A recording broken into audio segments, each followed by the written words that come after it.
Hello everyone and welcome back to another video on the channel, and today we're going to be talking about the Creep Tapes, directed by Brice, starring Mark Duplass as another continuation of the anthology series that was the Creep movies, which I believe were a Netflix original movies for the first two. If I'm wrong about that, let me know in the comments down below.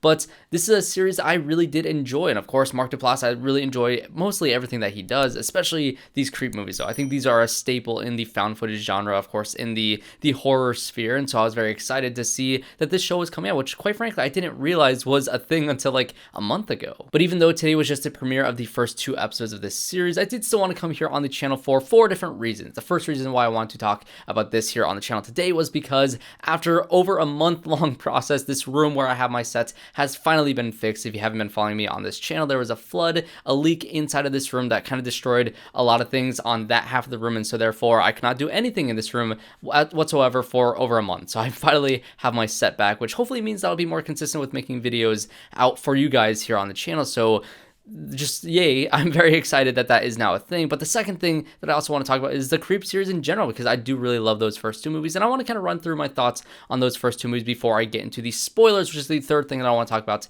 in this video, which is just the spoiler review for these first two episodes of this series. And as for the fourth thing that I want to talk about in this video, well, I'm going to leave it as a surprise for the end of the video. Stick around and we'll get into that at the end here. But let's start off talking about the first two Creep movies, because like I said, I am a big fan of this series and Mark Duplass in general. I think that he is easily the reason why these movies work so well, because he's a very charismatic and entertaining actor to star as a serial killer. And I think the best parts, also spoilers ahead for both these Creep movies and for the series as well, so just blanket spoiler warning for everything. What I really love about these first two Creep movies is how different they are, because the first one genuinely really creeps me out, even though, yes, that is the title of the movie, it's called Creep, but I think it is extremely effective as a movie in the genre of found footage, because if you turn that movie on at 1 a.m. in the middle of the night and you're just watching it with your back facing towards like the open room and you're looking towards a wall in the middle of the night and you're just watching this thing, it is absolutely terrifying. I think that's honestly the best scenario in which you can watch a movie like this, is just completely alone in your room in the dark in the middle of the night and just really creep yourself out with it, because it's very well directed and it's very well made. I think Brice has a good handle on the found footage genre, and I think that him and Mark Duplass as, you know, the co-writers and the director of this entire series is really entertaining. And specifically with that first film, it genuinely gets under my skin, even though there is still that, you know, dark humor that Mark Duplass has throughout that movie. And this is a pure example of a very simple premise and a very low budget being extremely effective. You don't need $1 billion to make a movie good. You just need a camera, a couple of, you know, fun performances, and a really good idea, even if it is bare bones simple, because that's what those first two movies are. It's just a character sees an ad in the paper to go over to this random guy's house to film him doing whatever in the world that he wants to be filmed, and just kind of documenting this entire situation as Mark Duplass's character just kind of messes with him. And like I said, these two movies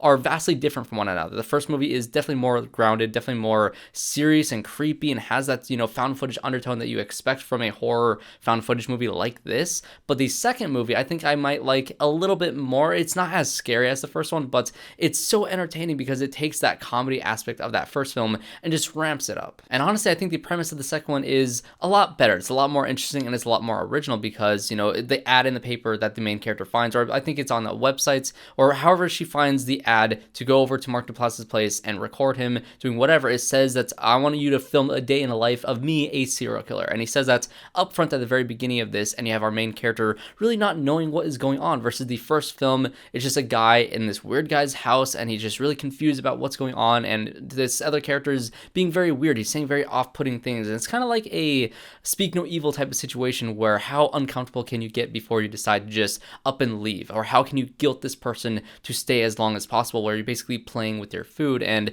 the approach that it takes in the first film is very unsettling. The approach that it takes in the second film is very unique, funny, and just a really original concept for a film, especially when you have a character, you know, tell them straight up that I'm a serial killer, and you have this back and forth of whether or not she believes that this is the case and whether or not her curiosity is keeping her there just throughout the entire thing. It's really fascinating. And of course, as both of these films progress, you get to see Mark Duplass in the first one end up killing the character that has been following him this entire time, whereas the second one, it is alluded to that, you know, maybe Sarah gets away by the end of that film, and, you know, she has that shot of taking him out at the very ending, but then you have a camera following her in the subway, and he whistles, and she looks at the camera looking very concerned at what she is seeing, and so it kind of alludes to that this guy is still out there somehow. And so that is how those first two films ended, kind of flipping the formula completely completely between film 1 and film 2. And so now let's get into the actual series, The Creep Tapes, that is here on Shudder. And it's really interesting because I think it kind of follows that same sort of format, whereas the first episode is a little bit more grounded. It still has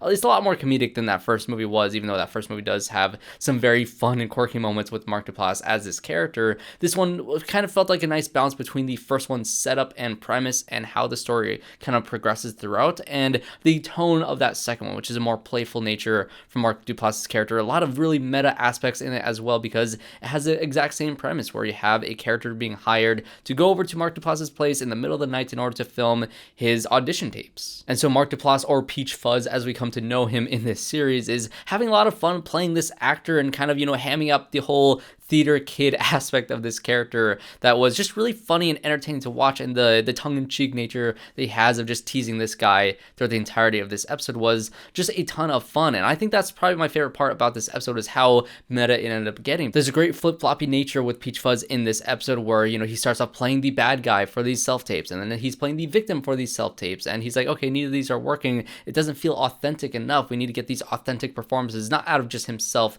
in this meta sort of way. He's trying to get an authentic performance out of this guy that he's lured into this situation along with him. And the kind of dialogue, the monologue that he has at the end of the episode, where they go out into the snow, into the woods, and they're going to make this really authentic short film. They're going to play it essentially themselves. The other guy is going to play a videographer that was hired to film these audition tapes, whereas he's going to play the creepy guy who hired him to make these audition tapes. But maybe this creepy guy is also a serial killer, and he's telling him all these different things, and he's kind of playing up this story that is kind of getting under his skin and getting into his head in a very authentic way. And he breaks that facade and says, oh no, I'm just, that was a great performance. This is all just for this audition for the short film, until he then flips again and then starts chasing him with the axe. And a great reveal with the blood on his hand, where he's saying, okay, well, if the axe was real, then there'd be blood on my hand. And he lifts up his hand and there's no blood on it. And then later on, when he goes to high five him with the other hand, that hand has the blood. And so it has a lot of really clever ways in which, Patrick Brice and Mark Duplass write these episodes, write these characters, write these monologues in the way that Peachfuzz messes with his victims. It is a really great return to form to this series, and honestly, it feels like they haven't missed a day. It feels like it was just yesterday where they got together and made that first Creep movie, and made the second Creep movie for a shoestring budget, and now they're having fun making a little anthology series, 30 minutes each. And I think both the drawback and the benefit of it being a series is, yes, these episodes are very, very short, and so you don't get a lot of time to get used to the other character that is, kind of joining Mark Duplass in this journey, because you got to know Sarah a lot in that second film, which is why I love that second film so much, because that character was very engaging. These episodes are very short, and so you don't get to know this other guy too much. I honestly don't even remember his name.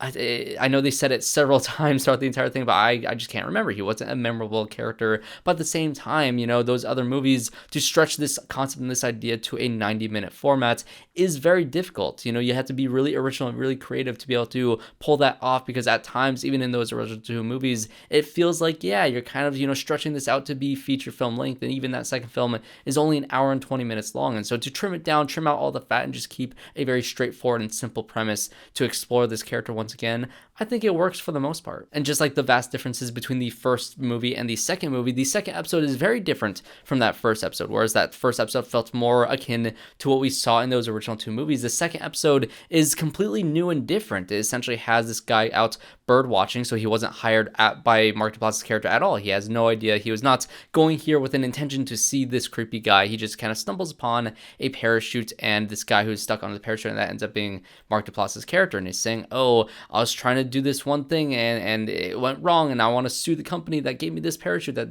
threw me out of this plane, and doing all these things. And he kind of gets this guy on his side, even though this guy just wants to go watch birds. But the way he kind of lures this guy in is by saying, oh, this bird that you want to see, this bucket list bird that you're trying to find in this empty vast area, I saw it, it's over here, give me a ride, I can show you where it is. And that kind of ties him into the situation and gets him stuck here. And I thought that this introduced a fresh enough perspective between, what we've seen here in the past and something new that this series is trying to do, which is how else does Mark Duplass's character, how else does Peachfuzz find his victims? And I found that to be really engaging as well. And so the second episode I don't think is nearly as good as that first episode. I think that first episode was just a perfect home run of like, we are back here in the Creep anthology series. And the second episode is like, okay, this show is not going to be afraid to do things differently. And I hope that show continues to do that and continues to be as meta and clever. And learn that, because of course, you know, we have hinting at the fact that, oh, you know, this is a bucket list bird, you got to see this bird before you die, and Duplass is just going to play with him and kind of fool around with him until he sees that bird, and then he can have permission to kill his guy at that point in the story. So in that way, honestly, I think the main character, or I guess the victim in that second episode, is a little bit more memorable to me, because he at least had a direct goal that was kind of separate from everything that Mark Duplass was being, you know, was kind of luring him in with. So it felt fresh and different in that way. And so I think as long as this anthology series keeps on doing different things throughout each of these episodes, I'm going to be very on board for this series, because it's just a lot of fun. But yeah, that's pretty much all I have to say about the Creep Tapes so far. Like I said, it was only 2 episodes, both 30 minutes each, so there wasn't too much time to get myself invested in the series once again. But I think what those 2 episodes did well enough, and I'm glad they dropped both episodes at the same time, was to reintroduce us into the world of Peachfuzz's messed up Creep Tapes, and to have a fun anthology series that we can follow week by week. And I really wish this was releasing in October, but I think if it was releasing in October, I definitely would not have had the time to even talk about it at all, because of everything going on with the flood in my place. So overall, that is just my thoughts on those first 2 episodes of the Creep Tapes. But like I said at the beginning of the review, I have one more thing that I want to talk about here in this video that I honestly think is the most important thing that I can talk about, as it, you know, regards towards the Creeps anthology series now on Shudder, which is the fact that these episodes are 30 minutes long, and I had 6 ads. 6 ads in that first episode alone. Yes, there was one point where I clicked out of the episode on accident. I went back in and it replayed an ad again. So if it didn't do that, then maybe there would have been 4 ads. But still, 4 ads and a 30-minute episode, and one of them was like 2 ads, you know, paired together, so maybe 5 ads. That is insane. That is crazy. And the same thing happened with the next episode that I watched. I watched another 4 ads for this 30-minute episode, which means I watched 8 ads, or really 10 ads before, because I clicked out of it and I had the whole thing with all that going on. 8 ads for an hour-long episode. That is crazy for a streaming service. And yes, maybe I should pay for the adless version of AMC Plus or Shudder or whatever, but you know what? That is just ridiculous. That is just too much. There is too much advertisements in this series. That is crazy. Okay. Anyway, those are my thoughts on the Creep Tapes. Let me know in the comment section down below what you thought of these episodes. My camera is all tilted and all messed up from all this, so that's going to be it from me. Thanks for watching this video. Like I said, leave a like, comment down below, subscribe to the channel if you want to see more reviews just like this one. I'll see you all in my next one.